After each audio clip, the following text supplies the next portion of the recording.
got lots of people coming. I'm so excited. Ooh, it's just great to sort of feel each other. Like I can't see you all, but it's just, it's so good in the middle of the summer when we're all sort of doing our own thing, to see each other and to say hello. So be sure you're using that chat.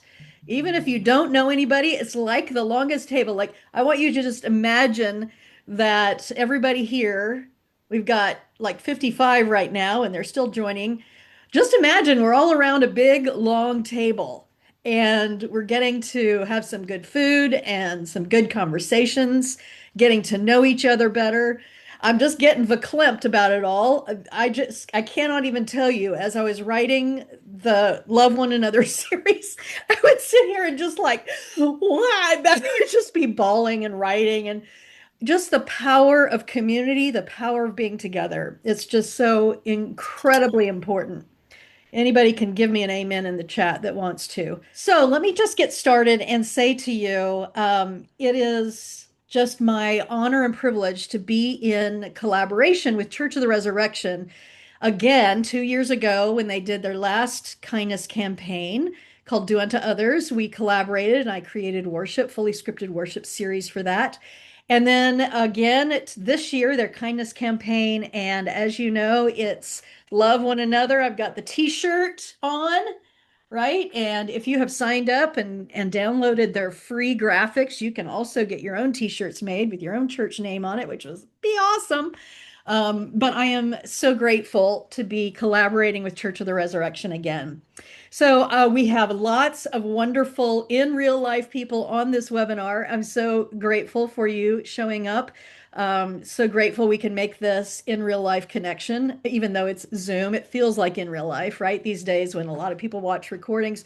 But I am recording it, as I said. And to those of you who are watching the recording, hello. We're so glad that you are here. And this is so that we can help you consider doing the longest table as part of the Love One Another worship series.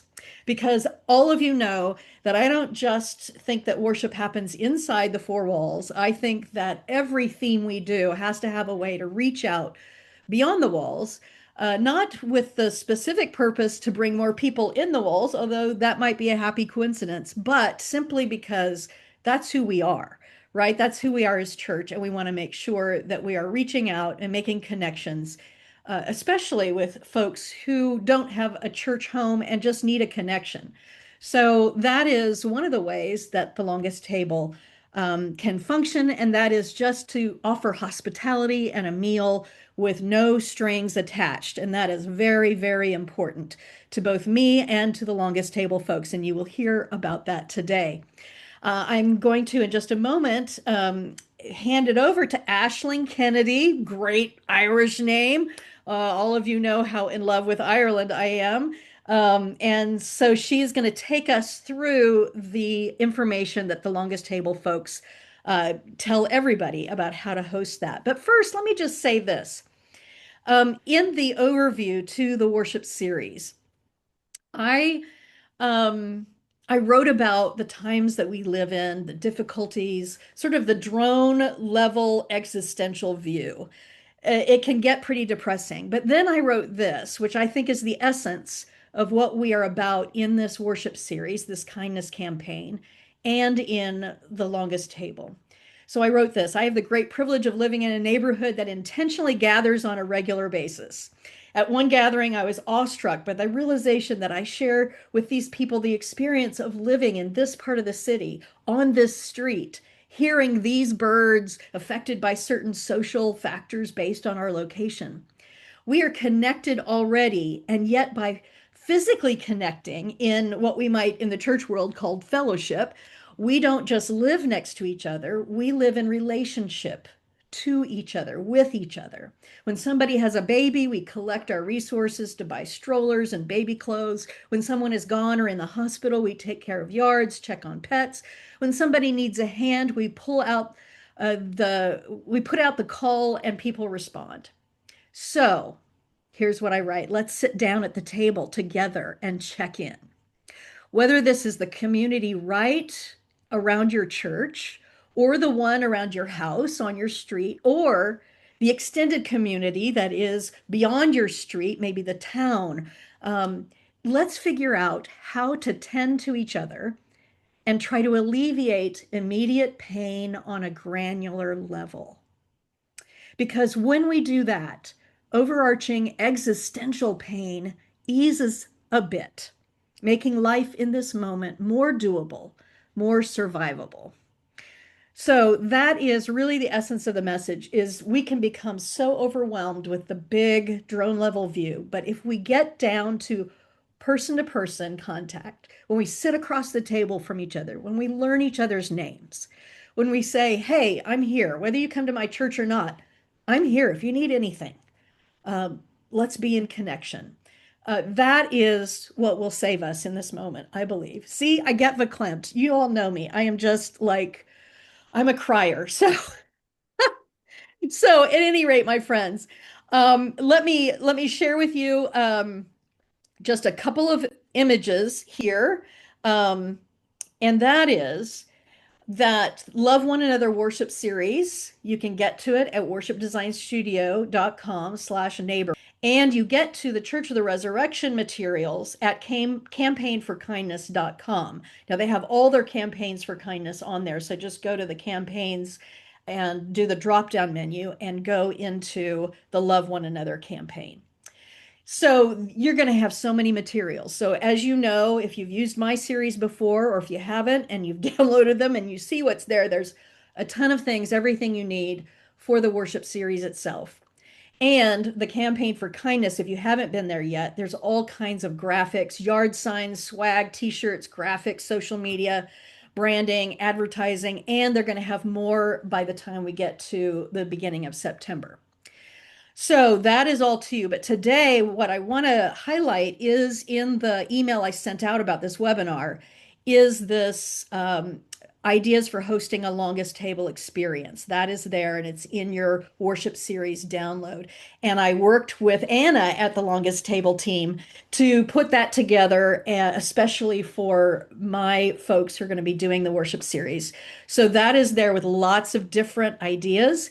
But also, towards the end of this, after Aisling does her presentation, she's going to tell us how you contact them to get their downloadables. And you're seeing a graphic here of a lot of the Canva template that they have going on. So there's just everything you need to do this.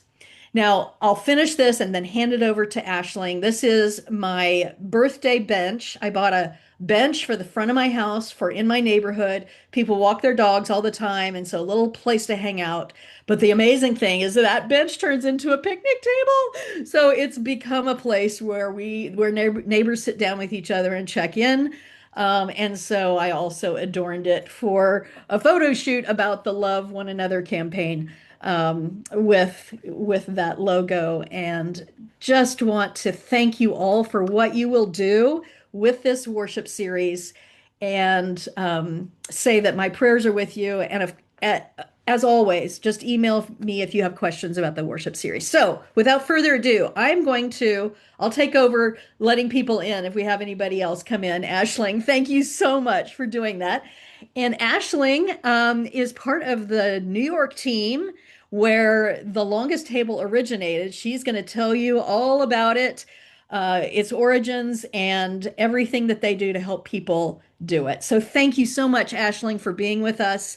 And I am going to hand it over to you. Thank you. Awesome. Well, hi everyone. I'm Aisling Kennedy. I just graduated from university this past May.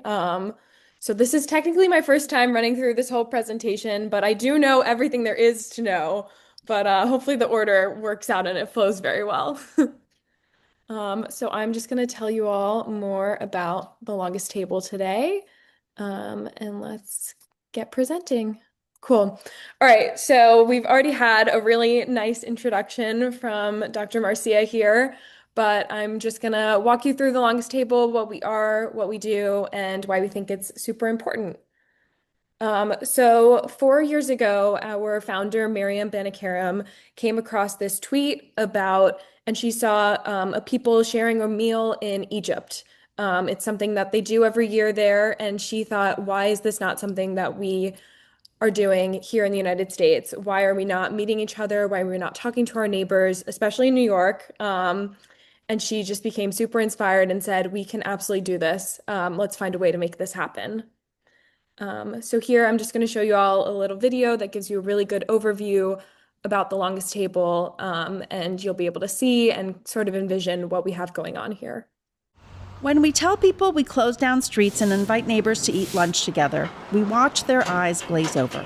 Economic uncertainty, democracy under threat, division, those are serious problems. The longest table? That's nice. But 4 years and tens of thousands of people later, we've learned something. This simple, joyful idea, one as old as time, isn't just nice, it's necessary. It's foundational. Because you can't solve problems without trust. The longest table rebuilds trust at a hyper-local level. In your neighborhood, trust is that quiet force that everything else depends on. Without it, nothing works. Nobel Prize-winning economist Elinor Ostrom said it best. Communities can solve hard problems, but only when people trust each other. Because trust doesn't happen online. It happens here, in real life, when we share a meal and rediscover each other's humanity. At every table, something new begins. 89% of people meet someone new, 83% feel less lonely, 87% feel better about their neighborhood, and 81% want to get involved in their neighborhood. Each table, it's proof. We have what we need to rebuild trust, community, and a sense of shared responsibility, and to rediscover connection and joy. The solution we're waiting for, it starts right here, in your neighborhood. Right here, at the table, over food and stories, where strangers become neighbors and neighbors become friends, where we trust, belong, and are able to act together. Because we all deserve a world where every neighborhood feels like home. The truth is simple. We can face anything, but only if we face it together. Because sometimes that nice idea, the one that seems small or too simple, it's actually the most radical. We can't fix anything alone.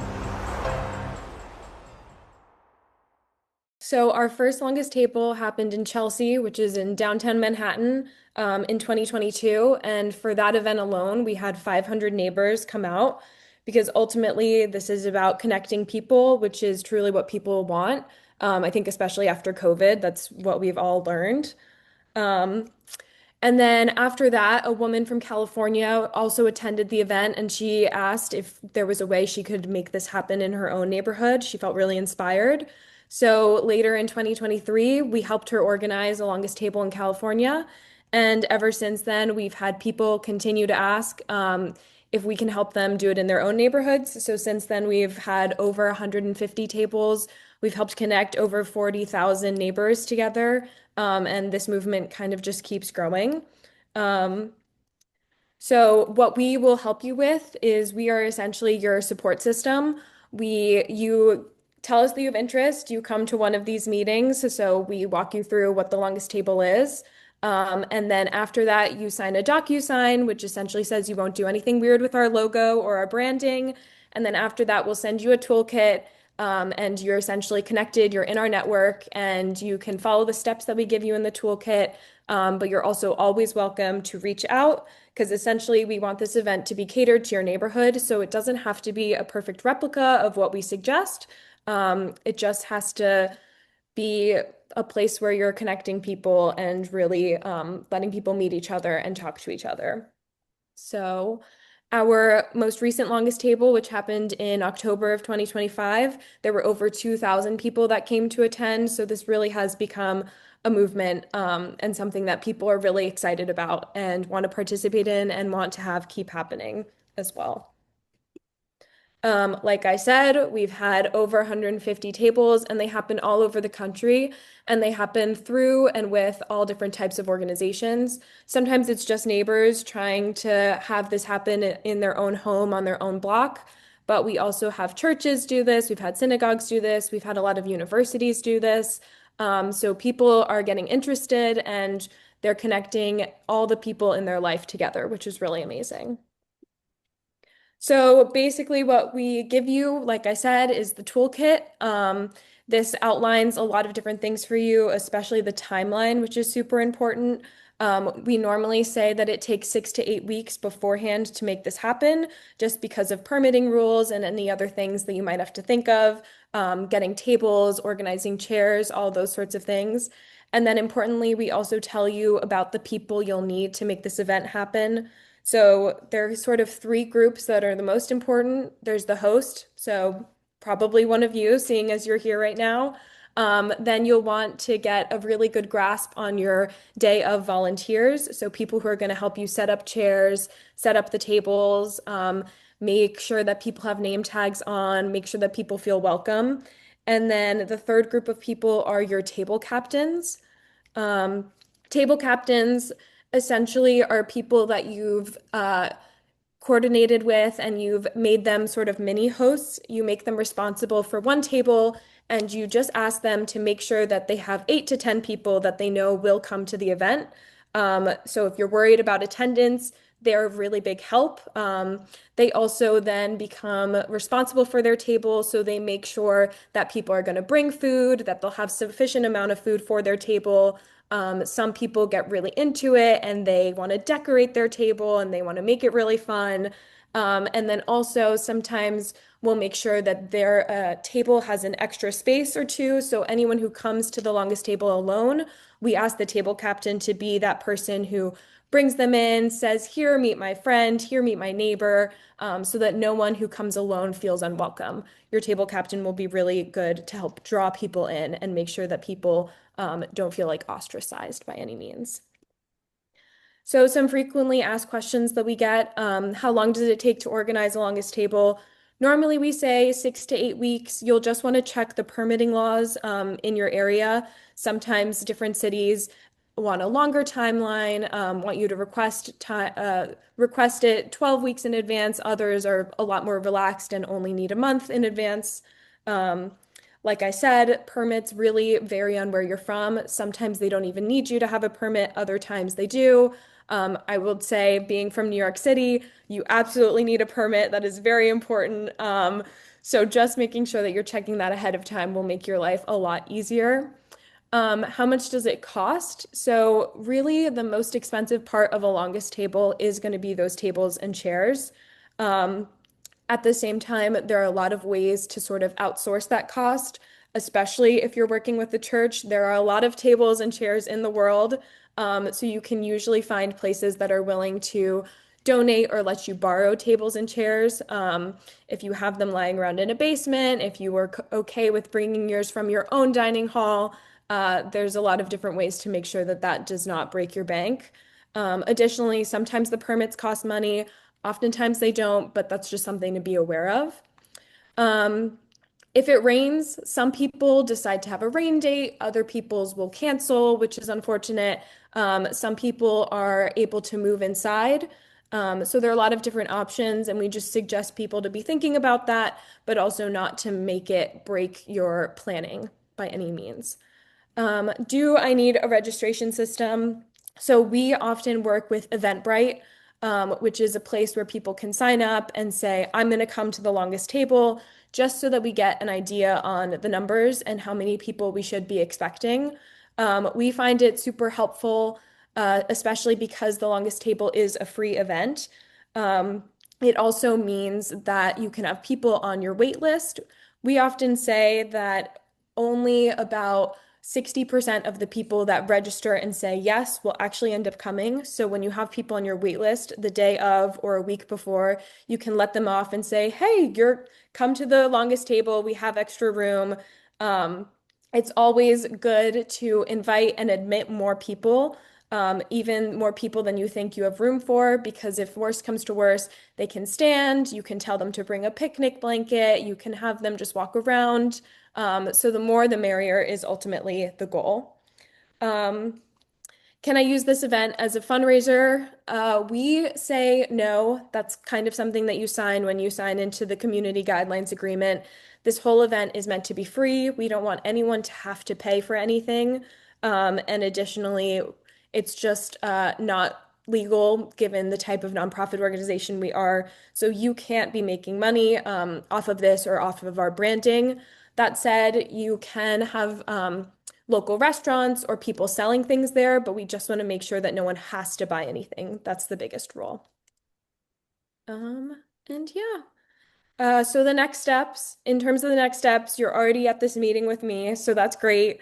Normally, I would automatically send you guys the community agreement or the DocuSign so that we can get that out of the way. Since I don't have everyone's emails and I'm not sure who's entirely interested or just wants to think about this a little more, we'll find a different way to do that. Once you sign the DocuSign, I would send you all the toolkit, which outlines all of the next steps for you. And then from there, we would be in contact. If you had any questions, you can always email the team. We have people like myself who can answer really general questions and all that sort of stuff. And then we have two specific women, Dana and Julia, who are here for you at every step of the way. They would help you do any research on permitting, help you maybe find tables. Any questions you have, they are there for you 100% of the time. And once you have the toolkit and you're talking to one of them, you can go ahead and choose a date and a time and a location. That's stuff that we cannot really help you with since you know your community's best. But from there, we are there at every step of the way whenever you need us. So, like I said from the start, our purpose is to rebuild in-life, real-life community. And this is just a place where neighbors can come together, neighbors toast for each other, neighbors show up for each other, and hopefully that sparks real connection that they can bring beyond the tables. So yeah, thank you very much. Aisling, awesome job. Way to go for your first time. That was fantastic. Everybody give Aisling some love. Woohoo! Yes. So in the chat, what's blowing up the chat is how do we get you the information? So I think here's what I'm going to suggest. And Aisling, we should have maybe touched base about this beforehand, but what I'm thinking is that we give the team email to these folks and they can email you and just say request the toolkit, and you can do that through email rather than putting things in this chat that might get lost. So Aisling, tell us what the email is that they would send their request for a toolkit to. I just sent it in the chat, but it's just team@longesttablecommunity.org. And if you can say toolkit and then maybe also just say that you were here through the webinar, that would be super helpful. That way I know that you've heard our spiel and you're not walking into this blind, because this aspect is really important and then people know what they're getting themselves into. Also, I will make it clear, you can always back out. There's no obligation. We will be sad if it doesn't work out, but a lot of things can happen. And if it's just not the right time, there's no problem at all. That's great. I love the way that you all are supporting folks in this. And friends, we've had some questions in the chat. Let me just talk about a couple of those. Yeah, there's no cost for the toolkit. There's no cost for the Longest Table community help. They do, I think they're a non-for-profit, so probably there's a way to donate if that's something that you feel called to do. And so there are also some questions about what are the permits for. So permits would be like if you're going to close it, if you want to do it on a street where you don't want cars to come down, obviously, that may be a permit situation. In that, our ideas for hosting a Longest Table that I created with the team, I have various scenarios there, like somebody asked about why wouldn't we do it in the parking lot? Yeah, absolutely. You could do it in the parking lot. You can do it on your church property, all those kinds of things. There are advantages and disadvantages to all of that, right? And so I tried to preempt your questions. I'm glad I answered the right ones in that document. So for those of you who, I have that document connected to the invite to this webinar, and it will also be in the recording that I send out. I'll send that link to that document as well, so that's easy to get to, but it's also in your downloads for Love One Another worship series. That's in there. Um, so yeah, there's questions about oblong versus rectangular versus circular tables. I mean, all of that is up to you. Like Aisling said, they are giving you kind of the best practices, and then you're going to adapt according to what you have, what's possible. You know, the rectangles are what the from the get-go, the Chelsea one did, because that gives that sense of everybody being around the same table, that kind of thing. But you're going to adapt it as you need to. We have links to their Facebook, to their Instagram, and you can see, I mean, she said already 150 different places have done this. And so there's a ton of pictures to see how different places, different people have done it. And in fact, one of the things that I want to do is Christy, I know Christy is on. Christy, can you begin speaking and then I can pin you? There's Hi. people on here. Yes. There you are. There you are. I want to pin you so that people can see you and I can see you. Christy is the director of community life and operations at Church of the Resurrection, at the location where I go to church, where I sing in the choir at Brookside. And she's in charge of the one we're doing at the end of September. And so she's in the midst of all these details and putting it all together. Christy, what words of encouragement would you give folks? Well, hi, Marcia. Thanks so much for doing this Zoom call. And hi, everyone from wherever you are.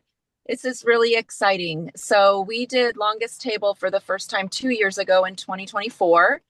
And where our location is, we have a running, walking trail just on the west of our church building. And so we ran rectangular tables end to end on a grassy area right alongside the trail. So we're fortunate to have a space that works really well. We're kind of we're kind of city, but still a small town. So it's a kind of an older part of Kansas City, South Plaza, Brookside area. And lots of little shops and community areas and neighborhoods. And so what I've been doing right now is spreading the word. So we have the graphic, we got the toolkit from Aisling a while back. I've got the graphic and I've made a flyer with a QR code. And the QR code is to our church website, where we have a registration through our regular church registration. So if you are with a church and you do registrations for this or for that, we've created one for the Longest Table. The QR code that we're putting on the flyer that we're sending out into the community would allow for the table captains to sign up and say, yes, I'm in. I'm going to be a table host, and I'm going to bring 7 to 10 of my friends, and we'll be there. So we're trying really hard to, like what Aisling said, to reconnect in real life. And I love the idea of establishing trust. Like sometimes we don't know that that's what we're doing, but that's what we're doing is helping us all trust one another with our time and with our relationships, and making it super easy. So making this super easy means, for our situation, is we are renting. And so we put this in our budget last year. We are renting tables and chairs, and they will be delivered on Saturday. So so if you're in the Kansas City area or want to be, or within driving distance, please sign up September 26th at noon. So we're renting tables and chairs. They'll be delivered on Saturday. We have friends that will be helping set them up, and they'll be picked up on Saturday. Now, kind of like Aisling said, if you have the margin and the bandwidth and the manpower to get those tables brought in, have people set them up, and then store them again at the end of your event, that's awesome. We're hoping for 50 tables. I've rented enough for 60, but I'm hoping to at least get to that 50 number. And so you know about that because you're having table captains sign up. And not so. Correct. In other words, it's only table captains who are registering, not everybody because the table Right. captains themselves invite their people to their table. So I think that's an important distinction about who is registering. You're not Absolutely. like, yeah, and I think Yeah. that's a really great way to do it. It seemed to work well last time. Yes, because like Aisling said, there's no ulterior motive here. There is, we're being very intentional about that. This isn't a, hey, come to our church after this. I mean, just do that organically, right? Like, this is where we are, and this is where this event is being held at our church, but this is for all people, and we just care about being together and meeting you and knowing you and Yeah. being a community together. And so, in that way, yes, we're not registering each and every person. It's simply the table host or the table captain only. That way, we can get a gauge on how many tables we need to have set up. And the hope is like, hey, if you've got only two people coming to your table, that's all right, because we're going to be grabbing folks at the Whole Foods or walking their dog. And hey, just join us for lunch if you want to. We've got a spot here at this table. So if your chairs aren't all filled up, Yeah. then it's kind of then we'll hopefully find somebody to Yeah. join you at your table. That's so great. Thank you so much for Yeah. coming on, Christy. Yes. It was really interesting. I heard about this early on, when the very first Chelsea longest table was done. And I was teaching a course in ritual studies at the time. And so I used this with my students because we were looking at how do you ritualize community if you're not part of a community, right? And so I was so excited when Church of the Resurrection then happened. Like all of a sudden, it's like, oh my God, they're doing it. So I am just thrilled, and I have been looking for the perfect opportunity to spread this far and wide. And so this is it. Because, yeah, the point is just that whole love one another, connect with each other, take care of each other. That's how we get through anything, is by being together. Now, we have a question, Ashling, about does the toolkit include info about security and safety protocols and tips? I'm in the city, sad to have to worry about this. So what would you say, Ashling, about that and your all's experience with doing it in New Hmm. York City? Yeah, I just redid the toolkit and I don't remember seeing anything explicitly about security and safety, but the one thing we do in Chelsea is we do invite, we have to do a lot of work with the local police. We ideally can get people to move their cars. So we put no parking signs up, but that's something that we chat with the local precinct about. And then we also tell them that they're invited. So I think telling your local precinct that this event is happening and kind of collaborating with them in that regard is a really good way to go about that, pretty organically and really easily.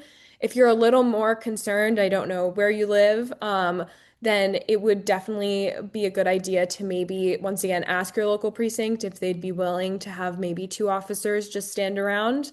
Um, but we personally, the way we do it is we just invite them to come, and they know the event is happening. So it's not a surprise to them. So I would say that that aspect is important, just letting them know that it's happening, even when you get permitting from your local government, letting those other groups be aware, just makes your life easier. And then if anyone comes and asks questions, you can be like, hey, well, we told you about it. Come and sit with us, is kind of our general approach.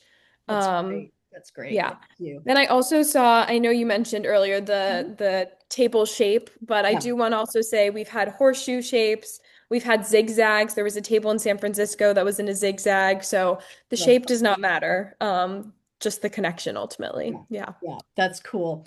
Now, I want to invite another person from Church of the Resurrection on. Kathy Bean is the communications expert and is the person who coordinates all of the kindness campaign. So, Kathy, would love for you to come on, just start talking, and you'll pop up and I'll. Okay.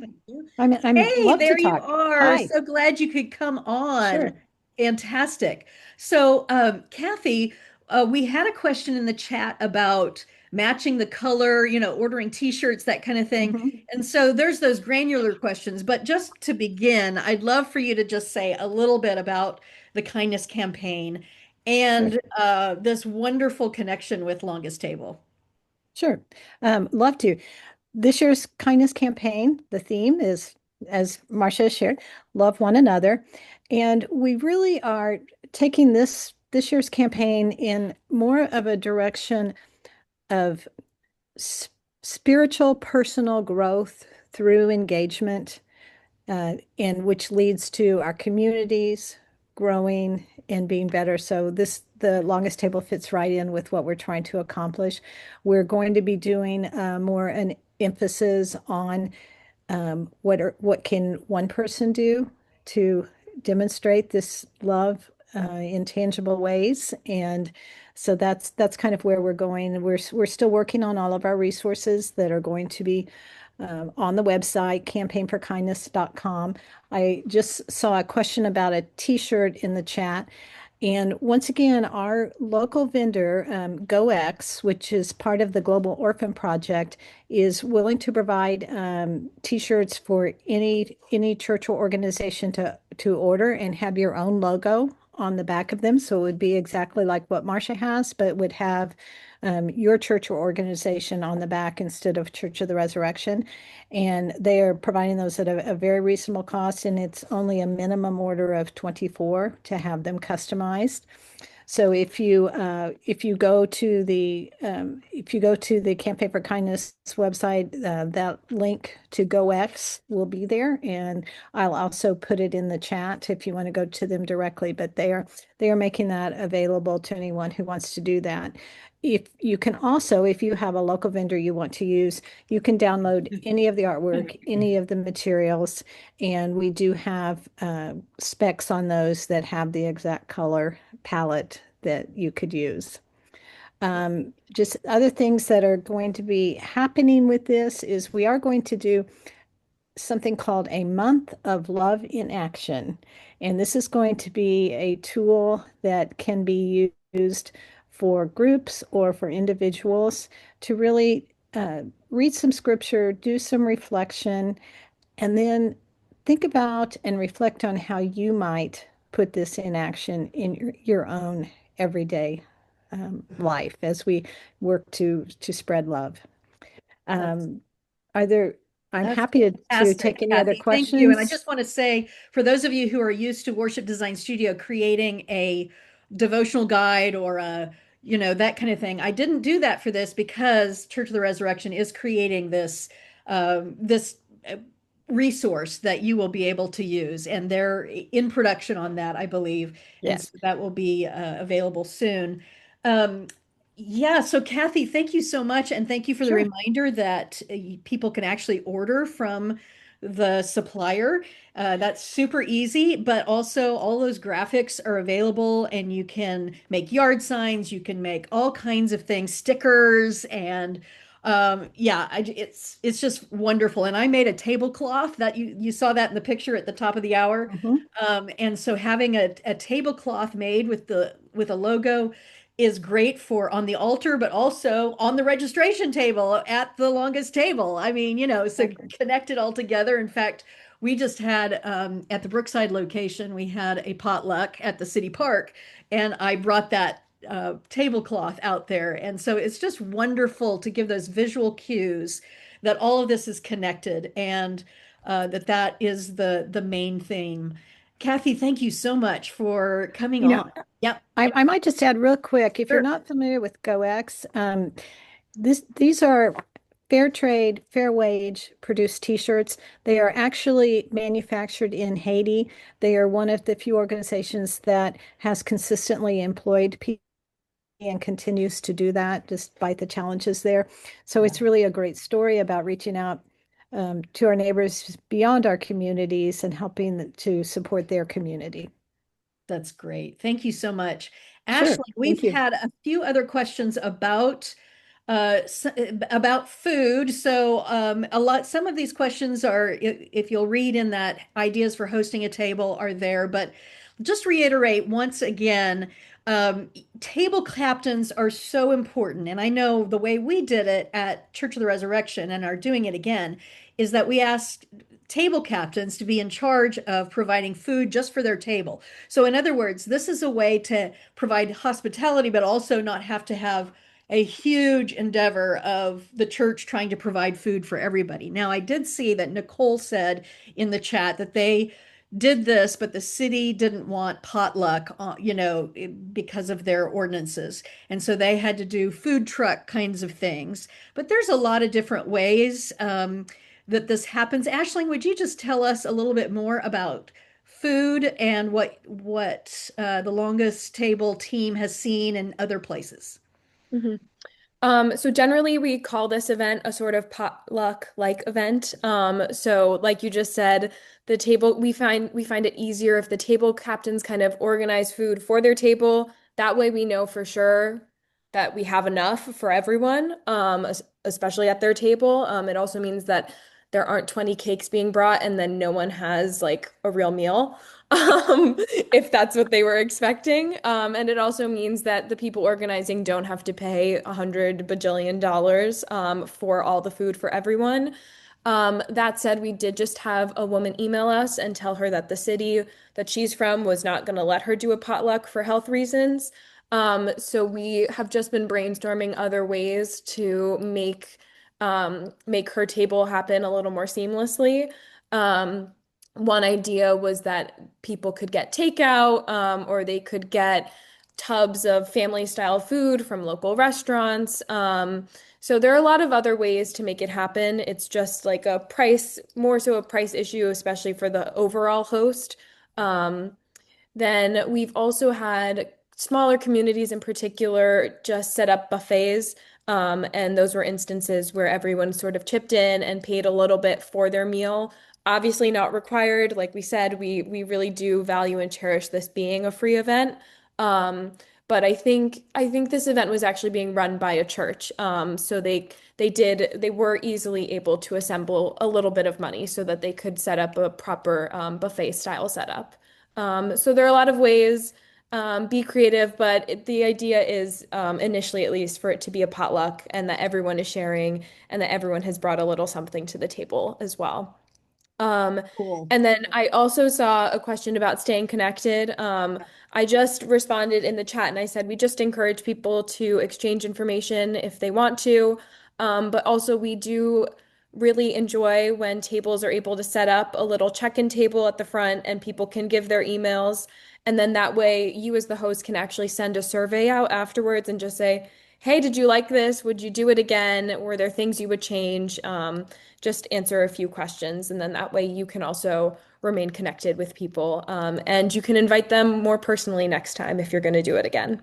Yeah, that's great. And also to the questions about how do people connect in the moment, right? Because it's super easy to as a table captain just invite your friends and then just have your friend thing and never connect to anybody you don't know. I know that that can be a thing. So in that ideas for hosting a longest table, we put some ideas for cross-pollinating between tables. And also some, I know, Aisling, some longest table events have had, say, music, a band or something afterwards, or like towards the end. And so people would move to kind of enjoying the music. There have been some activities for children. There have been cards where people with discussion questions, if you want to get people discussing certain things. And we put some examples or ideas in that document in our materials that go along kind of with the theme of neighboring. And in the worship series, I really focused on replacing othering with neighboring, and that's about getting to know people and not just making assumptions about them because of whatever. And so getting to know people is really an important part of this. And so having some very intentional ways to cross-pollinate between tables is important, I think. But also choices are always really important. So people don't feel like, oh, I came to this thing and now they're making me do X, Y, and Z. So always choices, always invitation. And if somebody just an uber introvert, God bless us, wants to just sit there and talk to one person that they just met the whole time, that's okay too, right? So just being super invitational and not making anybody do anything, but just offering those opportunities. So again, in that ideas for hosting a longest table, we just worked with the team, Ashling's cohort, Anna, to sort of put more information in there. And of course, just you can email me or you can email Ashling any questions. And that's really the wonderful support that the Longest Table team gives. And I think that what it shows to me is that they really feel like it's important to keep the main thing, right? And that the spirit of it sort of stays the same between events, even if the details are not exactly the same. And so that's really what it means to be connected to them in that way. So I want to just respect everybody's time.